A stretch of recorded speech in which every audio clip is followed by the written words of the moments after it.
Hello guys, welcome back to our YouTube channel. Okay. അപ്പോൾ വിളിച്ചപ്പോൾ വന്നില്ല, ഇപ്പോൾ ഓടി വരുന്നുണ്ടോ? Hello guys, welcome back to our YouTube channel.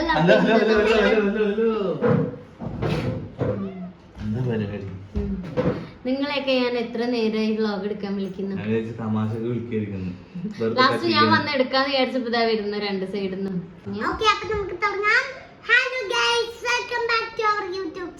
ബാക്കിയും പറഞ്ഞോ. അപ്പൊ നമ്മൾ ഇന്ന് നല്ല ബീഫും പിന്നെ നെയ്ച്ചോറും വെക്കാൻ പോവാണ്. ബാക്കിയുള്ള വിശേഷങ്ങൾക്ക് ഞാൻ ടൗണിൽ പോയപ്പോ നല്ല ബീഫ് കിട്ടി. ഞാൻ ഷാനോട് പറഞ്ഞു നല്ല ബീഫും. ഞാൻ വിചാരിച്ചു ബിരിയാണി ഉണ്ടാക്കുന്നത്. ബിരിയാണി ഒന്നും വേണ്ട, ബീഫ് നല്ല കുരുമുളക് ഇട്ട് വരട്ടിയിട്ട് ഇച്ചിരി നെയ്ച്ചോറ് ഉണ്ടാക്കാന്ന് വിചാരിച്ചു. എന്നാ എല്ലാരും വേഗം ഉള്ളിയൊക്കെ അരിഞ്ഞ് സെറ്റ് ആക്കിക്കോ. ഉള്ളി ഇപ്പൊ വന്ന പോലെ പോണത് കാണാം. ഒന്ന് പോയി നീ കൊണ്ടാവും. ഇല്ല, ഉള്ളി അരിഞ്ഞിട്ട് പോയാ മതി. അപ്പൊ ബീഫ് നമുക്ക് വേവിക്കാൻ വെക്കാം. അതിന് വേണ്ടിയിട്ട് ബീഫ് ഞാൻ കഴുകിയിട്ട് കുക്കറിൽ ഇട്ടിട്ടുണ്ട്. അതിലേക്ക് കുറച്ച് ഉപ്പ്, കുറച്ച് മുളക് പൊടി ഇട്ടാൽ മതി. മഞ്ഞപ്പൊടിയും കുറച്ച് മതി കേട്ടോ. മല്ലിപ്പൊടി നന്നായിട്ടിടണം. പിന്നെ കുരുമുളക് പൊടി, ഗരം മസാല, പിന്നെ കുറച്ച് ബീഫ് മസാല, പിന്നെ കുറച്ച് ഇഞ്ചിയും വെളുത്തുള്ളിയും ചതച്ചത്. ഇനി ഇത് നന്നായിട്ട് മിക്സ് ചെയ്തിട്ട് കുറച്ച് വെള്ളം കൂടെ ഒഴിച്ചിട്ട് അടുപ്പത്ത് വെക്കാം. എന്തിനാ കരയണ? ഞാൻ ഉള്ളി അരിയാൻ പറഞ്ഞിട്ടാ. ഇന്ന് എന്തോ കണ്ണുനീര് വരുന്നില്ല, അല്ലാത്തപ്പൊക്കെ വരുമല്ലോ ഇടക്ക്. അതൊരു ഐഡിയ ഉണ്ട് ഗൈസ്, ഇതൊന്ന് ട്രൈ ചെയ്ത് നോക്കിട്ടോ. ഈ ഒരു സാധനം പക്ഷെ എനിക്ക് കണ്ണിരിയുന്നുണ്ട്. ഈ സാധനം കട്ട് ചെയ്യാതൊന്ന് അരിഞ്ഞ് നോക്കിട്ടോ. പക്ഷെ അത് കളയണ്ടേ നമ്മള് കറി? ഒന്നും ആവശ്യമില്ല. അതിന്റെ അതൊക്കെ കളഞ്ഞു കഴിഞ്ഞാൽ അതിന്റെ ഇത് പോകും. എന്നിട്ട് അങ്ങനെ അരിയുമ്പോ നിനക്ക് കണ്ണിന്ന് വെള്ളം വരില്ല? എനിക്ക് പക്ഷെ ഇപ്പൊ അടുത്ത് നിന്നിട്ട് തന്നെ ആദ്യം വരുമായിരുന്നു.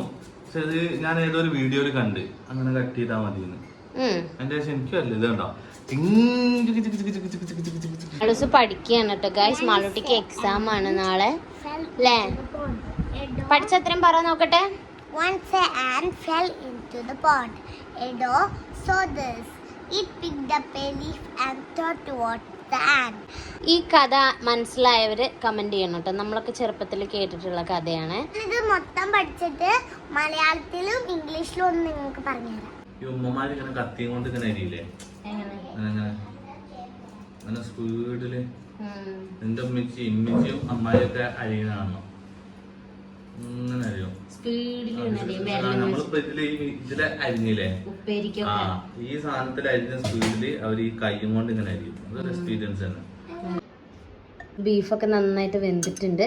ഇനി നമുക്ക് നല്ല മസാല റെഡിയാക്കാം. അപ്പോൾ കറിയിലേക്കുള്ളതൊക്കെ ഞങ്ങൾ അരിഞ്ഞു കഴിഞ്ഞിട്ടുണ്ട്. 4 വെല്ലുള്ളിയാണ് എടുത്തിട്ടുള്ളത്. പക്ഷെ ഇതാ ഈ വലുപ്പുള്ള വെല്ലുള്ളി ആയിരുന്നു കേട്ടോ, അതുകൊണ്ടൊരു 4 എടുത്തിട്ടുണ്ട്. പിന്നെ ഇഞ്ചിയും വെളുത്തുള്ളിയും ചെറിയുള്ളിയും കൂടെ ചതച്ചതാണ്. ഇത് നന്നായിട്ട് അരച്ചിട്ടുണ്ട്. അപ്പോൾ അത് ഇത്രയുണ്ട്. പിന്നെ തക്കാളി 2 കുറച്ച് വലുതായിരുന്നു, അത് 2 എടുത്തിട്ടുണ്ട്. പിന്നെ മല്ലിച്ചപ്പ്, കറിവേപ്പില, പച്ചമുളക് ഞാൻ 1 ഇടുന്നുള്ളൂ. കാരണം മസാലപ്പൊടികളൊക്കെ വരുമ്പോഴേക്കും ഒരുപാട് എരിവാവരുതല്ലോ, മാളൂട്ടിക്കും കൂടെ കൂട്ടണ്ടേ. അപ്പോൾ നമുക്കിനി കറി ഉണ്ടാക്കാം. അതിന് വേണ്ടിയിട്ട് ആദ്യം ഞാൻ വെളിച്ചെണ്ണ ഒഴിച്ചിട്ടുണ്ട്. അതിലേക്ക് നമ്മൾ അരിഞ്ഞു വെച്ചിട്ടുള്ള സവാള ഇട്ടിട്ടുണ്ട്.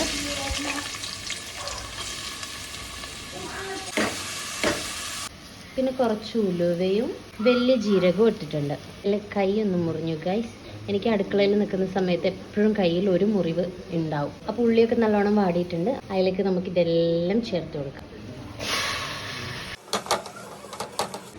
അപ്പോൾ തക്കാളിയും ഉള്ളിയും എല്ലാം നന്നായിട്ട് വഴറ്റിയിട്ടുണ്ട്. ഇനി നമുക്കിതിലേക്ക് മസാലകൾ ചേർക്കാം. നമ്മൾ ബീഫിൽ ഉപ്പിട്ടിട്ടുണ്ട്. അപ്പോൾ ബാക്കി ഇനി വേണ്ട ഉപ്പ് ഇതിലേക്ക് ഇട്ടാൽ മതി. പിന്നെ ഞാൻ പറഞ്ഞല്ലോ, മുളക് പൊടി കുറച്ച് മതി, മഞ്ഞൾപ്പൊടിയും കുറച്ച് മതി, മല്ലിപ്പൊടിയൊക്കെ അത്യാവശ്യം നന്നായിട്ട് ഇടാം. കുരുമുളക് പൊടി നമ്മുടെ പാകത്തിന് നോക്കിയിട്ട് ഇടുക. പിന്നെ കുറച്ച് ഗരം മസാല ഇടാം. പിന്നെ ബീഫ് മസാലയും കൂടി ഇടാം. മിക്സ് ചെയ്യുന്ന സമയത്ത് വേണേൽ കുറച്ച് വെള്ളമാക്കി കൊടുക്കാം. നമ്മൾ ബിരിയാണിയിലേക്കൊക്കെ ആക്കുന്ന മസാല പോലെ തന്നെയാണ് കേട്ടോ ഇത്. ഇതിൽ കേട് യൂസ് ചെയ്യുന്നില്ല എന്നുള്ളൂ. പിന്നെ മുളക് പൊടിയും കുറവാണ്. ഞാൻ കുരുമുളക് പൊടീൻ്റെ ആ ഒരു കളറിലാണ് എനിക്ക് കറി വേണമെന്ന് ആഗ്രഹം. ഒരു റെഡ് കളറിൽ എനിക്ക് അത്ര ഇഷ്ടമല്ല. ഇവിടെ എല്ലാവർക്കും അങ്ങനെയാണ് ഇഷ്ടം. ഒരു കുരുമുളക് പൊടിയൊക്കെ ഇട്ടിട്ടുള്ള ടൈപ്പ് കറികളാണ് ഇഷ്ടം. ചിക്കൻ ആണെങ്കിലും ബീഫ് ആണെങ്കിലും ഒക്കെ അങ്ങനെ ഉണ്ടാക്കുന്നതാണ് ഇഷ്ടം. ഇനി ഈ മസാലയിലേക്ക് നമുക്ക് ആ ബീഫ് ചേർത്ത് കൊടുക്കാം.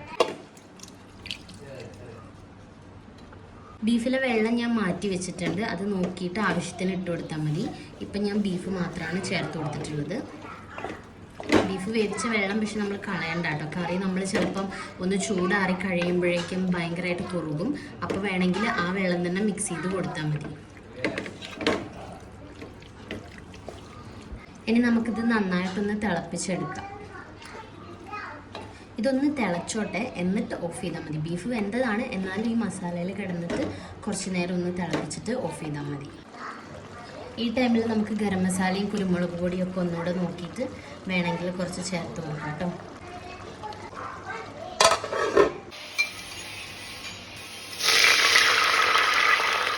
നെയ്ച്ചോറ് പിന്നെ എല്ലാവർക്കും അറിയാമല്ലോ, അതുപോലെ തന്നെയാണ് വെക്കുന്നത്. ഞാനും എൻ്റെ വീഡിയോസിൽ തന്നെ പലതവണ കാണിച്ചിട്ടുള്ളതാണ്. അരി എടുക്കുന്നതിൻ്റെ ഇരട്ടി വെള്ളം ഒഴിച്ചിട്ടുണ്ട്. പിന്നെ പട്ടയും ഗ്രാമ്പു ഏലക്കയൊക്കെ ഇട്ടിട്ടുണ്ട്. സവാള ഇടാറുണ്ട്, ഞാൻ ഇപ്രാവശ്യം ഇട്ടിട്ടില്ല. ഇല്ലെങ്കിലും കുഴപ്പമൊന്നുമില്ല, അതുകൊണ്ട് ഞാൻ സവാള ഇട്ടിട്ടില്ല. ഇനി ഇതിലേക്ക് വെള്ളം തിളക്കുന്ന സമയത്ത് ഉപ്പും അരിയൊക്കെ ഇട്ടിട്ട് ഒരു വിസിൽ വന്നാൽ നെയ്ച്ചോറായി. ഓക്കെ, അപ്പോൾ നമുക്ക് ഫുഡ് കഴിക്കാം. നമുക്കറിയാം ആദ്യം എൻ്റെ ബീഫ് കറി ഒന്ന് ടേസ്റ്റ് നോക്കണം. നമ്മളെ ടെസ്റ്ററിനെ വിളിക്ക്. മാളുവാ, കൈ കാണിക്കും. ചൂടണ്ടേ? കുറച്ച് കുറച്ച് വേഗം. എന്താ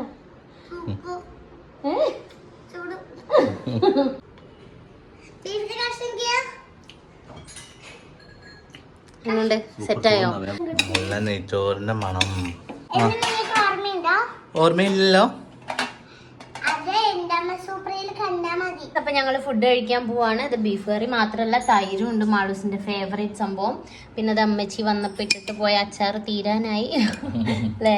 ഈ അച്ചാറുണ്ട്, ഞങ്ങൾക്ക് ഭയങ്കര ഇഷ്ടമുള്ളൊരു അച്ചാറാണിത്. അപ്പം എല്ലാം കൂട്ടി ഒന്ന് കഴിച്ചു നോക്കിയ മാളു. രസമുണ്ടാവും? ഞാൻ കഴിക്കട്ടെ വേഗം.